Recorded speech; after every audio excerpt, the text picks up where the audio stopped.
महामानव गौतम बुद्ध और उनके मानवतावादी व वैज्ञानिक धम्म में आपका बहुत बहुत स्वागत है। व्यक्ति के पतन के कारण 5 बंधन। एक बार तथागत सावत्थी में अनाथ पिंडक के जेठ बनाराम में विहार कर रहे थे। तब तथागत ने भिक्षुओं को संबोधित किया। भिक्षुओं भदंत कहकर भिक्षुओं ने प्रत्युत्तर दिया। तब तथागत ने इस प्रकार कहा, भिक्षुओं, मेरे द्वारा बताए गए उन 5 बंधनों का ध्यान रखो जो आदमी को नीचे की ओर ले जाते हैं। इस पर भिक्षु माल्युक पुत्र ने तथागत से इस प्रकार निवेदन किया, भगवान, मैं उन 5 बंधनों का ध्यान रखता हूँ। माल्युक पुत्र, तू उन 5 बंधनों का किस प्रकार ध्यान रखता है?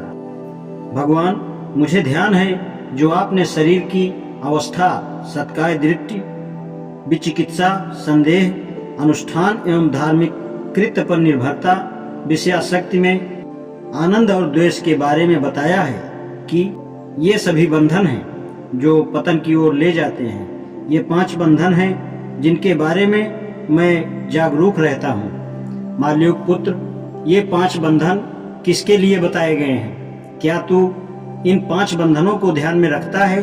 क्या दूसरे मतों के अनुयायी छोटे बालक की उपमा देकर भर्त्सना के लिए तुझे ऐसा नहीं कहेंगे? किंतु माल्युक पुत्र, आकाश की ओर मुँह करके लेटे हुए अबोध छोटे बालक की काया अविकसित होती है। उसमें सत्काय दृष्टि कहाँ से उत्पन्न हो सकती है? फिर भी उसमें सत्काय दृष्टि के प्रति प्रवृत्ति तो होती ही है। इस प्रकार माल्युक पुत्र, आकाश की ओर मुँह करके लेटे हुए अबोध छोटे बालक का चित्त अविकसित होता है। तब उसमें चित्त की विचिकित्सा कहाँ से उत्पन्न हो सकती है? हाँ, फिर भी उसमें विचिकित्सा की प्रवृत्ति रहती है। इसी प्रकार माल्युक पुत्र, इस अवस्था में उसका शील युक्त आचरण नहीं हो सकता। तब उसमें शील, व्रत, अनुष्ठान एवं धार्मिक कृत्य पर निर्भरता कहाँ से आएगी? फिर भी उसमें शील, व्रत संबंधी निर्भरता की प्रवृत्ति रहती है। इसी प्रकार माल्युक पुत्र, इस अबोध बालक में कोई कामासक्ति नहीं होती। तब उसमें कामासक्ति की इच्छा कहाँ से आएगी? किंतु फिर भी उसमें भी कामासक्ति की प्रवृत्ति रहती है। इसी प्रकार माल्युक पुत्र, उस अबोध बालक के लिए अभी प्राणियों का अस्तित्व ही नहीं है। तब उसके मन में प्राणियों के प्रति द्वेष कहाँ से आएगा? हाँ, फिर भी उसमें द्वेष की प्रवृत्ति तो रहती ही है।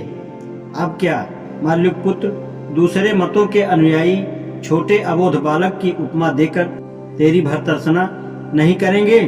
जब यह कहा जा चुका तो महाथेर ने तथागत से निवेदन किया, सुगत, अब आपके लिए विश्राम करने का समय है। सुगत, अब आपके लिए विश्राम करने का समय है।